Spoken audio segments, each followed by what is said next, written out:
Assalamualaikum warahmatullahi wabarakatuh. Perkenalkan, nama saya Raihan Azidi Aris Pandani, NIM 932209,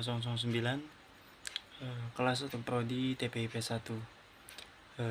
Di sini saya akan mengerjakan tugas UTS, yaitu ada 10 soal yang harus dijawab dengan menggunakan rekaman video. Oke, saya akan langsung untuk menjawab soal yang pertama. Ini adalah apa yang membuat Anda merasa yakin akan keberadaan Allah Subhanahu wa Ta'ala dalam kehidupan Anda. Yang membuat saya yakin akan keberadaan Allah ini adalah yang pertama, itu Allah telah banyak memberikan saya kenikmatan. Salah satunya yang menurut saya paling berpengaruh dalam hidup saya adalah nikmat sehat. Karena menurut saya nikmat sehat ini adalah nikmat yang sangat-sangat mahal. Itu yang membuat saya yakin akan keberadaan Allah Subhanahu wa Ta'ala. Yang kedua, itu adalah keajaiban doa-doa yang telah dikabulkan oleh Allah. Jadi ketika saya merasa kesulitan, saya merasa bimbang, saya merasa kesusahan, jadi ketika saya mengadu kepada Allah, berdoa kepada Allah, nah ketika Allah mengabulkan doa saya itu menurut saya yang membuat saya yakin akan keberadaan Allah Subhanahu wa Ta'ala. Lanjut ke soal kedua, dalam kehidupan sehari-hari bagaimana Anda merasakan kebesaran Allah? Balik lagi, sama halnya seperti jawaban yang pertama, itu adalah ketika Allah memberikan saya nikmat kesehatan. Karena bagaimanapun juga ketika saya melakukan atau mengerjakan suatu aktivitas itu kan pasti butuh kesehatan. Maka nikmat sehat yang Allah berikan kepada saya itu sangat-sangat berharga, sangat-sangat berguna untuk saya. Begitupun manusia yang lain, pasti ketika mendapatkan nikmat kesehatan pasti sangat-sangat berharga dan mahal, gak bisa dibayar oleh uang. Yang ketiga, lanjut soal ketiga, bagaimana hubungan Anda dengan Allah Subhanahu wa Ta'ala mempengaruhi keputusan-keputusan yang Anda ambil. Jadi soal ketiga ini, ketika saya bimbang, ketika saya menentukan jalan yang saya inginkan atau sesuatu yang saya inginkan, tapi Allah tidak menghendaki atau mengizinkan, maka saya harus menerima dengan lapang dada, karena saya yakin Allah akan memberikan hadiah yang sangat-sangat besar nanti di kedepannya. Ketika Allah ini tidak menghendaki atau mengizinkan atas apa yang kita inginkan, maka saya yakin bahwa Allah akan memberikan hadiah yang besar nantinya, hadiah yang sangat-sangat Allah inginkan gitu, ingin diberikan kepada saya. Jadi hubungan saya dengan Allah ya seperti itu, ketika saya butuh Allah pasti akan membantu saya. Jadi kurang lebih seperti itu. Lanjut soal keempat, apa pelajaran hidup yang paling berkesan bagi Anda dari kisah Nabi Muhammad SAW? Pelajaran hidup yang paling berkesan menurut saya itu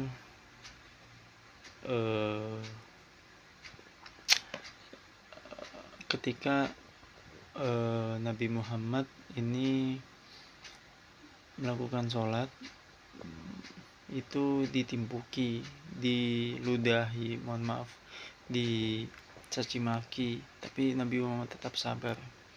Maka dari itulah pelajaran hidup yang menurut saya paling berkesan, karena Nabi Muhammad memiliki sifat yang sabar, yang sangat-sangat besar kesabarannya. Jadi itulah yang mungkin akan saya teladani dari pelajaran dari sifat Nabi Muhammad ini.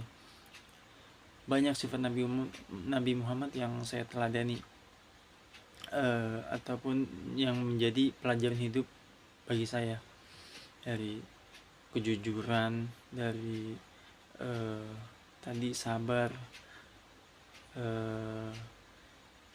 banyak kayak tidak gampang marah, banyak sifat Nabi Muhammad yang baik itu banyak banget.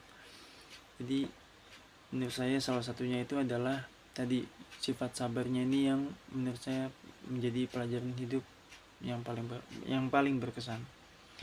Lanjut yang surah kelima, jika Anda bisa bertemu Rasulullah SAW, hal apa yang ingin Anda tanyakan kepada beliau? Yang ingin saya tanyakan kepada Nabi Muhammad atau Rasulullah SAW adalah apakah saya bersama keluarga besar saya ini yang terdiri dari papa, mama, kakak dan adik-adik saya, bisa gak sih kita ini barengan gitu ke surganya Allah. Saya tuh pengen saya beserta keluarga saya itu digandeng oleh Rasulullah SAW untuk masuk ke surganya Allah, beriringan gitu, bahwa kayak nanti Nabi Muhammad tuh kayak ini loh umatku, surganya Allah, sini masuk, kayak seakan-akan kita atau saya ini merasa digandeng, merasa dirangkul oleh Rasulullah SAW.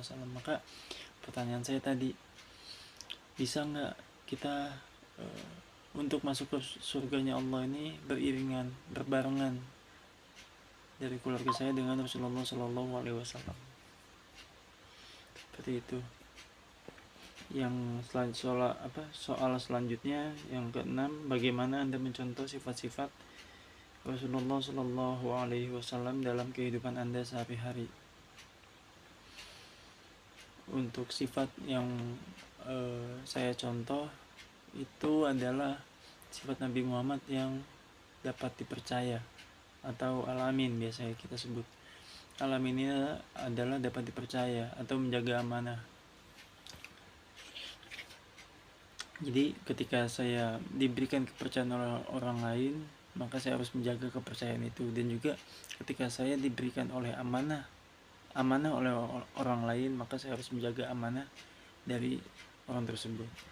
Jadi menurut saya itulah sifat dari Rasulullah SAW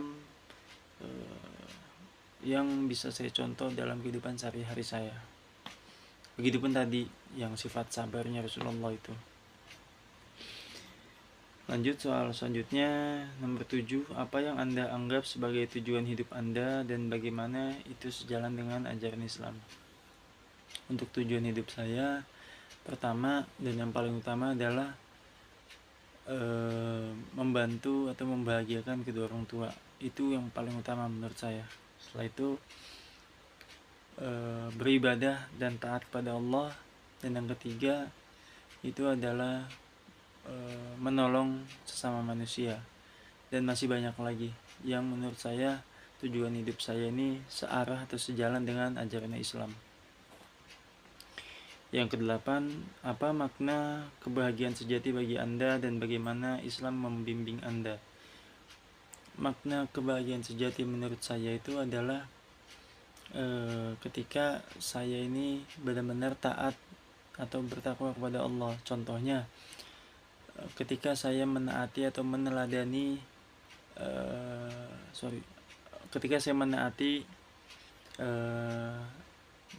sholat 5 waktu tidak bolong-bolong, dari sholat sunnahnya pun rajin, mengaji dan berdoa kepada Allah, itu menurut saya adalah kebahagiaan sejati. Jadi kayak ketika kita ini tidak bisa dipungkiri gitu, ketika kita setelah melaksanakan sholat, pasti kan hati merasa tenang, merasa tentram, merasa damai. Jadi menurut saya ketika saya bisa menjalankan 5 sholat waktu tanpa bolong-bolong, tanpa terlewatkan, begitupun sholat sunnahnya, menurut saya itu adalah kebahagiaan sejati. Dan soal selanjutnya, ayat Al-Quran apa yang paling menyentuh hati Anda dan mengapa? Ini jadi salah satunya aja ya. Untuk soal nomor 9 ini menurut saya salah satunya yang menyentuh hati itu adalah potongan surat dari surat Al-Imran ayat 173 yang berbunyi qalu hasbunallahu wa ni'mal wakil. Cukuplah Allah menjadi penolong bagi kami, dan dialah sebaik-baiknya penolong. Jadi ketika saya merasa kesulitan, merasa bimbang, merasa kesusahan ketika menjalankan suatu aktivitas, saya menyempatkan untuk berzikir hasbunallah wa ni'mal wakil, hasbunallah wa ni'mal wakil. Cukup Allah menjadi penolong bagi kami, dan dialah sebaik-baiknya penolong. Jadi saya itu kalau ketika berzikir hasbunallah wa ni'mal wakil ini, seakan-akan Allah tuh kayak merangkul saya, menggandeng saya, seakan-akan Allah pun berbicara, tenang, sesulit apapun jalan hidup kamu, sesulit apapun aktivitas kamu, saya atau aku ada di sini. Seakan-akan Allah tuh berbicara seperti itu. Jadi ketika saya berzikir itu kayak merasa tenang, merasa damai, jadi los aja gitu menjalankan aktivitasnya. Seperti itu. Soal terakhir atau soal ke-10, dalam situasi sulit, bagaimana Al-Quran memberikan Anda kekuatan dan panduan. Jadi sebagaimana yang telah kita tahu, Al-Quran ini adalah menjadi pedoman hidup untuk umat muslim terutama. Jadi Al-Quran ini bisa memberikan saya kekuatan itu ketika saya ketika saya merasa kesusahan, ditimpa masalah, saya sempatkan untuk membaca Al-Quran, salah satunya gitu. Setelah sholat membaca Al-Quran untuk menenangkan hati, pikiran, serta amarah ketika saya lagi marah atau gimana, itu bisa terbantu gitu ketika kita selesai membaca Al-Quran. Karena Al-Quran ini kayak alat untuk penyejuk hati, pikiran, pedoman hidup untuk umat muslim terutama. Jadi balik lagi, untuk Al-Quran ini adalah kunci untuk memberikan saya kekuatan untuk menjalankan aktivitas, untuk menyelesaikan suatu masalah, seperti itu.